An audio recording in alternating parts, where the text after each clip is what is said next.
Oversight Committee.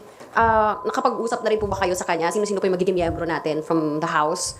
And paano po yung magiging system? Well, I think the lead for the Joint Oversight Committee would be the chairs of the Finance Committee in the Senate and the Appropriations Committee in the House. So I think the House will have their own contingent for this. So probably around 7 members and with minority membership. Ganun din po sa level of the Senate. Siyempre, that is the Joint Oversight Committee. Pero nothing precludes both the Senate and the House from having their own oversight. So for example, very specific naman yung mandate of the Public Accounts Committee, basically to really look into public expenditure. So it's something that we would want to undertake independently and separately of the Joint Congressional Oversight Committee on Public Expenditure. Hindi ko alam. We have to wait for the leadership to basically convene it. Yeah. Go.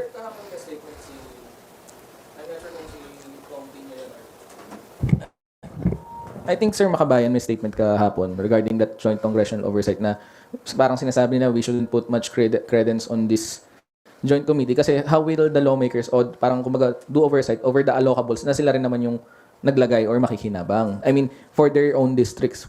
What are your thoughts on this, sir? Parang hindi ba, imposible ba na ma-oversight ng mga lawmakers yung budget? Well, I think, I understand what they are trying to say, and that is the same principle as to why we had opted not to proceed at this point with flood control hearings. Pero I think we have to look at the composition of the Joint Oversight Committee as well. Kasi hindi lang naman House members yan which have their own districts. And kasama din din yung Senado. So kumbaga, tingin ko, kaya naman tignan pa rin po yung mga allocables ng mga distrito, even if you have that Joint Congressional Oversight Committee. But I think more importantly, hindi lang naman po tungkol sa infrastructure yung pinag-uusapan on congressional oversight, but the entirety of public expenditures. So I think it's very important that we proceed with it with that particular point in mind. Na siyempre, there is, I think what the specific term yesterday was, they have vested interests in the infrastructure projects, particularly House members who are district congressmen. Pero I think if you have representation there naman po na party list members and senators, I think that serves as a balancing mechanism doon po sa sinasabi po nila na vested interests in public infrastructure for the districts.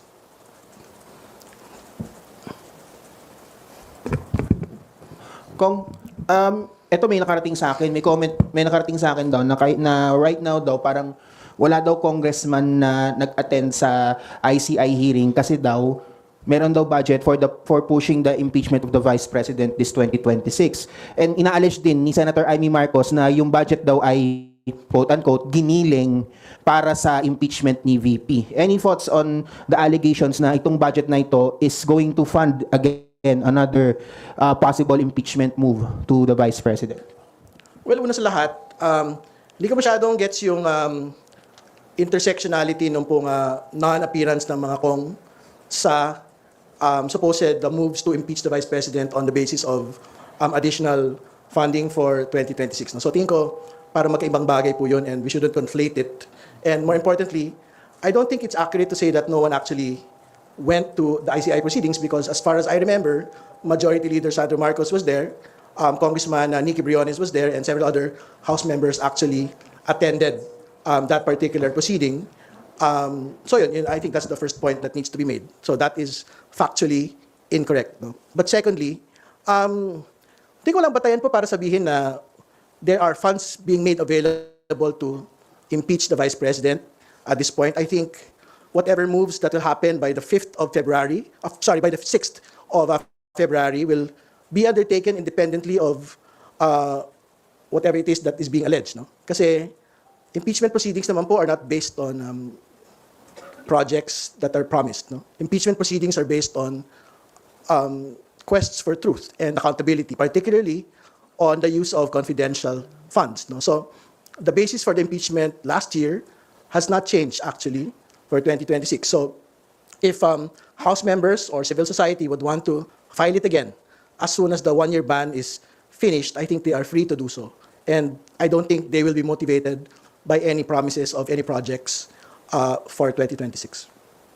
Pero kung of course, nasabi na rin kasi ni Kong Toby last year na yung budget for 2025 was used or parang binanggal daw ng mga for later release dahil daw po sa pagpirma sa impeachment complaint ni PP last year. And of course, hindi natin masabi kung meron din bang ganitong sistema na mangyari na pag may nagkapirmahan magkakaroon ng FLR. So, are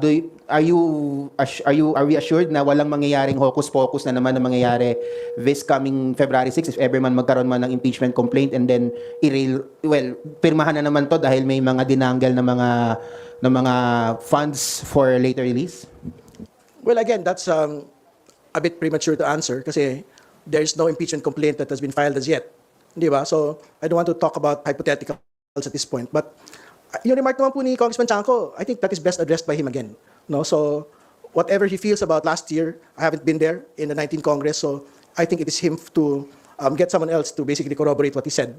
No, but, like, I will retain my original position that impeachment proceedings are based on facts and the evidence that are actually presented. Pero more importantly, I think the more important question that needs to be resolved first and that needs to be asked first would be, what is the status of the motion for reconsideration that had been made by Congress to the Supreme Court? Kasi marami pong mga questions that will be resolved as soon as that gets disposed of by the Supreme Court. No? So hopefully from today up until the 5th of February 2026, the Supreme Court will basically dispose of the matter already.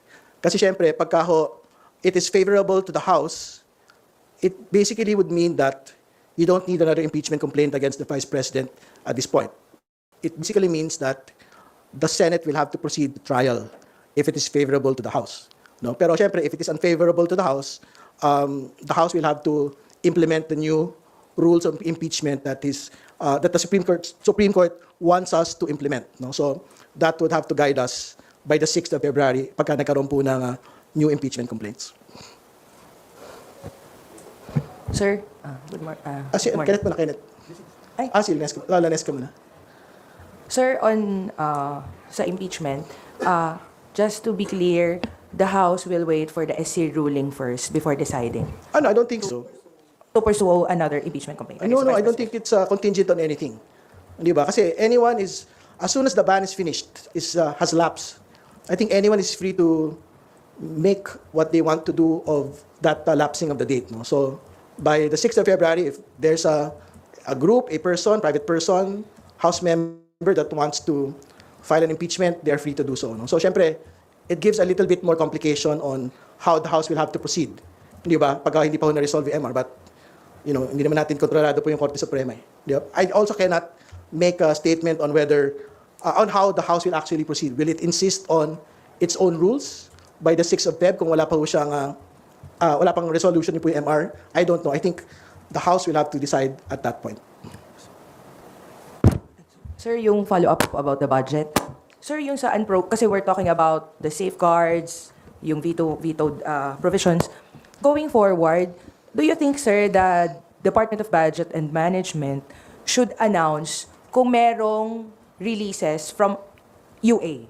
Kasi as it is, we don't know, di ba nakalista lang yung under UA, and it's up to the President. Pag may sumobrang revenue, it's the President's discretion. Alin dun sa mga nakalista sa UA gets to be funded. It's under the GAA naman. Yun naman yung provision din talaga, even under 2026.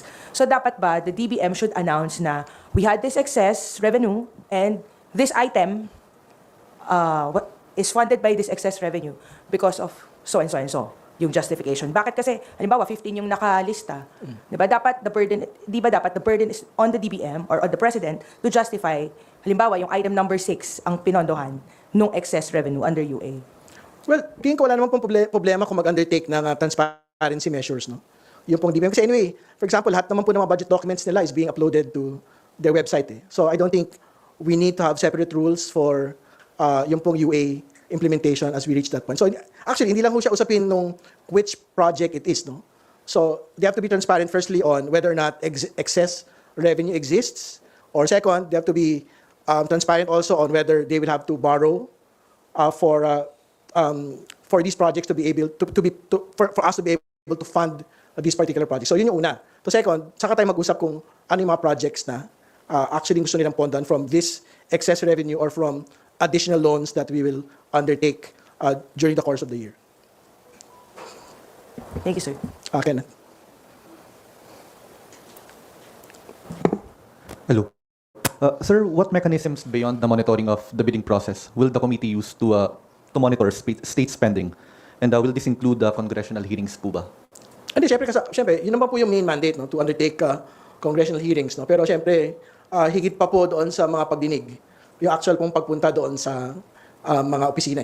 Basically, parang kasama yun doon sa fact-finding mandate. No? Para makita natin ano pa talaga itsura ng bidding sa, for example, sa DPWH, sa district level, ano ba yung itsura talaga ng bidding doon sa central office level. No? So, syempre, doon po sa GPPB, for example, ano pa ba yung mga bidding rules na pwede ho nila magawa? Kasi hindi naman ho lahat kailangan ng new legislation. If it's something that the executive can actually undertake on its own, para hindi na ho kailangan ng bagong batas, bagong regulasyon na lang, I think mas mabuti yun. Di ba? So, for example, at the level po yan ng GPPB, and doon po sa level nga ng mga PICAB, hindi ba? Para we have to be able to see sino pa doon yung mga hindi pa natatanggal at nakakapag-operate pa rin po despite them being adversely affected by the flood control scandal last year.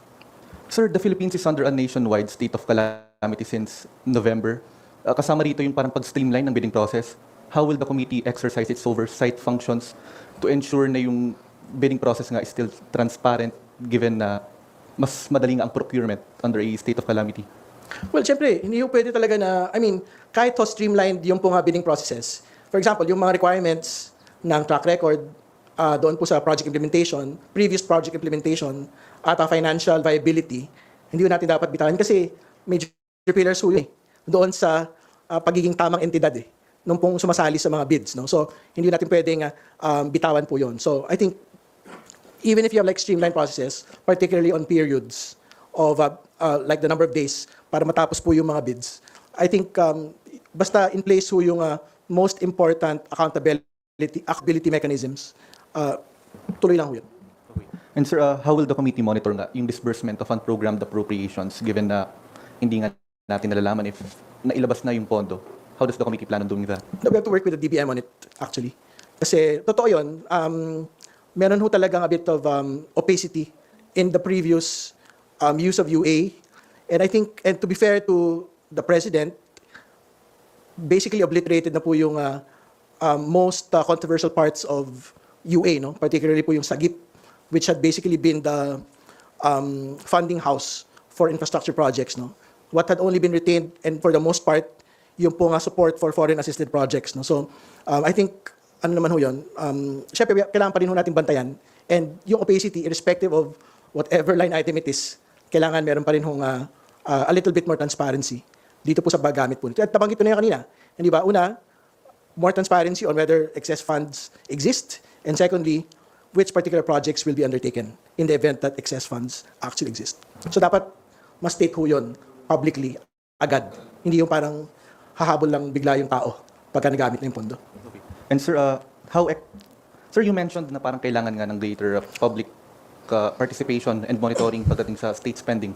How exactly do you plan on giving or organizations nga, mga people's organizations, a chance to monitor state spending and disbursement? Hindi, syempre pagka nagpunta kami sa mga opisina ng mga ahensya, we will invite civil society and the public to join also. So for example, pag may mga dialogue with the agencies on how they do it, no? And kung meron pong mga observing missions, no? Doon po sa mga on yung actual bidding days po nila. Siyempre invite namin sila to be able to participate. Okay, sir, and last question. Talo naman ako on the flood control issue. Sir, do you have plans to resume congressional hearings into the flood control issue given that the ICI nalagasan na nga ng mga miyembro at parang nawawalan na nga ng momentum? Do you have plans? No, we are still waiting for the president to reappoint. No, that has been the previous call on the president. No, na nag-resign po yung dalawang commissioners to be able for him to be able to find substitutes already, replacements to the two commissioners that resigned. Kasi siyempre, I think the president naman still holds in high regard the ICI. Kaya nga, kaya may priority measure for yung enhanced, empowered ICI. Ibig sabihin, I think the president understands na mahalaga po yung papel nito doon po sa mga corruption issues po na kinakaharap sa infrastruktura. So, for as long as, and like what I previously stated, for as long as the ICI subsists, we will remain indefinitely suspended. Sir, last, sorry. Sir, what conditions would press the committee to continue its congressional hearings po? May mga conditions bang tinitignan? No, well, wala naman. Pero again, the general rule on the definite suspension is for as long as the ICI actually subsists, no? Nagtutuloy ho siya. Or until, I guess, it becomes an actual law. An enhanced ICI. Naka-indefinitely suspended po yung House. But, for example, on other matters na non-DPWH, for example, yung mga super health centers, yung pong farm-to-market roads, yung pong school buildings, ano naman ho yun eh, I think generally separate po yun doon sa flood control. We will decide and get advice from the Rules Committee kung if we can undertake hearings po on these particular entirely separate infrastructure projects. Kung lighter note, ngayon yung release ng bar exam results, anong message mo sa mga future na abogado na mapapasa and dun sa mga na hindi pinalad, anong inyong message sa kanila? Well, una sa lahat, congratulations. Sana merong papansit. Yun yung una.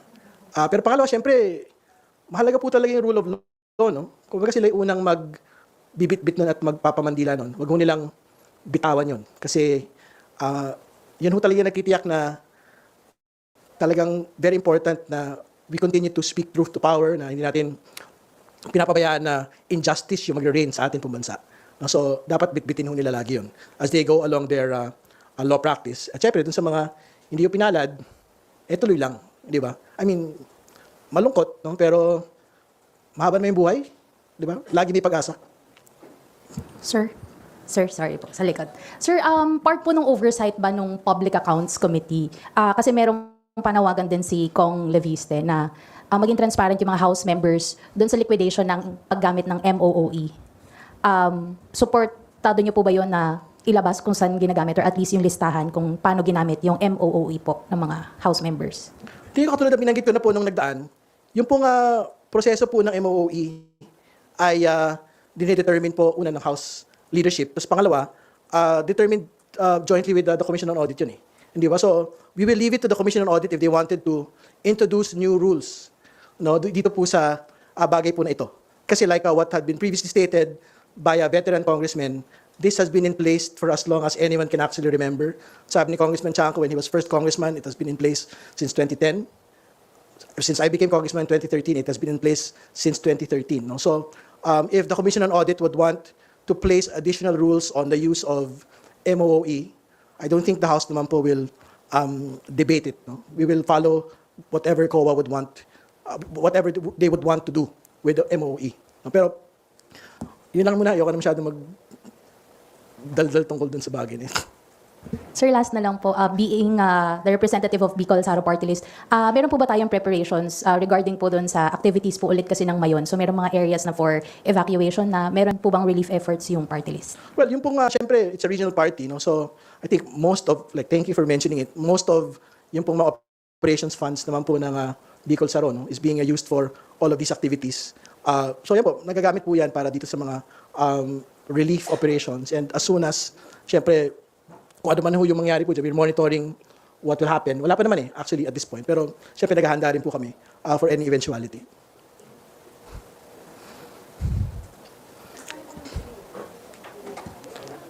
Well, last point. Actually, I have to be clear kung ba't ayoko na masyado pag-usapan yung sa MOOE kasi I've seen the MOOE table of Congressman Leviste. He basically just divided it among the number of congressmen, 318. That doesn't make sense. Kasi syempre, it's an entire house pie. Hindi ba? So parang it's a bit misleading for a table to basically just divide it by the number of congressmen. Kasi as though that entire pie is being divided among 318 congressmen. That is not how it actually works. Di ba? So, I don't want to comment on it because it is basically misleading. Okay. Okay guys, maraming salamat.